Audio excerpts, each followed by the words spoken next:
Well, hello. It's probably going to warn me that there's no audio, but I know that's not true.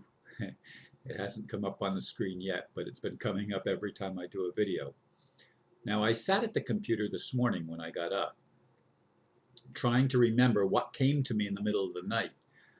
I didn't want to get out of bed because if I get out of bed, my sleep is interrupted and I may not get back to sleep for an hour or two, which is par for the course.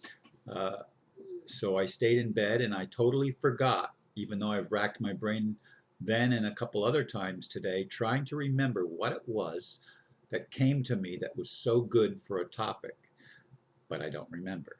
Anyway, what I've finally chosen here at 4 o'clock in the afternoon is the role of the internet. That's the title. The internet has been a godsend when it comes to informing people. Yes, there is a lot of disinformation. However, there are many things available online that most people would never know otherwise. Most of us realize that the mainstream media does not supply truth, at least not truth that sets us free. I admit that I have been an internet junkie for a long time. It has taken the health challenges to wake me up, to reorder my life with more balance. Because of the huge weight loss following my second heart surgery, my body, upper body especially, became very weak. Now I am forced to cut back on the time I spend online and focus more on exercise. Till now, I was getting very little. It's all about priorities. Yes, there has been, for me, a reordering of my priorities as a result of this most recent heart surgery and the slow recuperation time in rebuilding my strength. Well, I was trying to rebuild my strength uh, without exercise. And quite honestly, the reason there was no exercise, initially there was exercise when I came home from the hospital. They had reopened, uh, well, they had drained the fluid out of my lungs and uh, had helped me in a respect that gave me energy. But then they didn't follow up with the surgery that was supposed to follow up that procedure. In fact, there were two procedures. They were surgical procedures they were supposed to do, putting a stent in, and I forget what the other one was. But in any case, neither one of them ever happened. And I got to the place where I could not exercise. I mean, I could walk from my room to the refrigerator in the garage, and I would be out of breath. I'd have to sit down and catch my breath. That's how bad it was for a while. Now, it's great. I think part of it is I've had an attitude change. Part of it is I'm seeing a holistic doctor who is helping me. Although I must admit that after he does the treatment on my feet don't feel as numb, but the numbness returns within hours of the treatment. It doesn't last. But something that does last is I have more stamina. I have more breath. And I'm using that to I've joined a gym. I haven't been there today and I probably will not be there today, but I'm going to be there most days, exercising and trying to build up my muscles. Uh, because they need to be built up. They need to be strengthened. And I need to take action on that. I cannot expect to sit at the computer and watch videos that no matter how good the videos are, I cannot expect to be sitting and doing what I used to do so often. I mean, there were times literally that I would spend 12 and even more hours per day sitting online, watching videos, communicating with people. Now I get 3 or 4 hours. I shut the computer down. I don't shut it off. I just put it to sleep. I hibernate it uh, several times a day.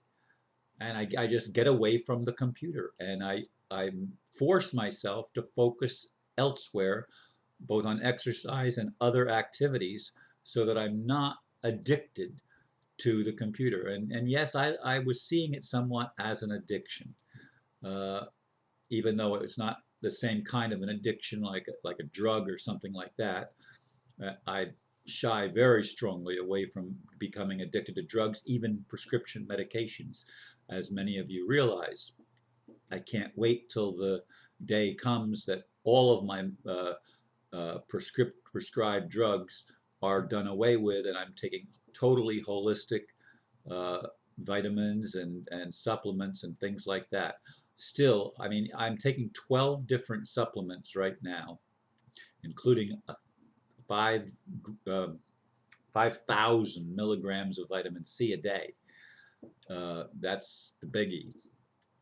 And so I'm taking a lot of pills, five of those pills, plus what, 11 more pills.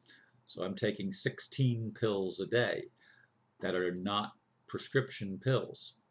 And I'm only taking, what, 7 or 8 prescription pills, and they're going to get cut down. As time goes on, that we're gonna eliminate most or even all of those prescriptions. I have to watch certain things. I have to be careful, and I'm trying to do the walk between two paths. I'm trying to both satisfy the doctors and my son and daughter and the people that are trying to advise me that it would be very unwise to just cut out my medications. Uh, and I'm trying also, of course, to focus more on the holistic approach to things. And I think the holistic approach is what's helped me turn the corner as far as my energetic level. And for that, I'm very grateful. I'm very grateful to David, the doctor, who is working with me. Yeah, what? Well, anyway, I thought I had it right here, but I don't know what I did with the card. And oh, David Ringe. I, I have trouble remembering his name for some reason, and I see him at least once a week. Although I missed him in church this morning. He goes to the same church I do, which is how we met. Anyway, I wanted to bring you up to date with what's going on with me. Although I really wanted to do the video that came to me in the middle of the night, and I just, for the life of me, I cannot remember what that was going to be about. But I was excited for a brief while, and I debated getting out of bed and typing it into the computer. But I knew if I did that, there goes 2 hours out of my sleep, and I don't want to do that if I can help it. So thank you for listening. Keep me in your prayers, and I will fill you in more as time goes on with things that are going on in my life, but I'm going to be focusing more and more on doing interviews or conversations with other people. I think I have 3 lined up for the first 3 days, the next 3 days, and I'm going to continue to work on that. My goal will be to have at least five conversations or video chats a week with other people, and I'm trying to limit those to no longer than a half an hour. 20 minutes to a half an hour is the length that I want. I used to do, all of my videos were 15 to 20 minutes long, there for a long while. Now I've shortened them a great deal, and I don't really want, for my own personal ones, I don't want to go over 15 minutes, and those that are conversations between 20 and 30, as I said. Anyway, keep me in your prayers, and thank you for your continuing support. May God bless each one of you richly. Namaste.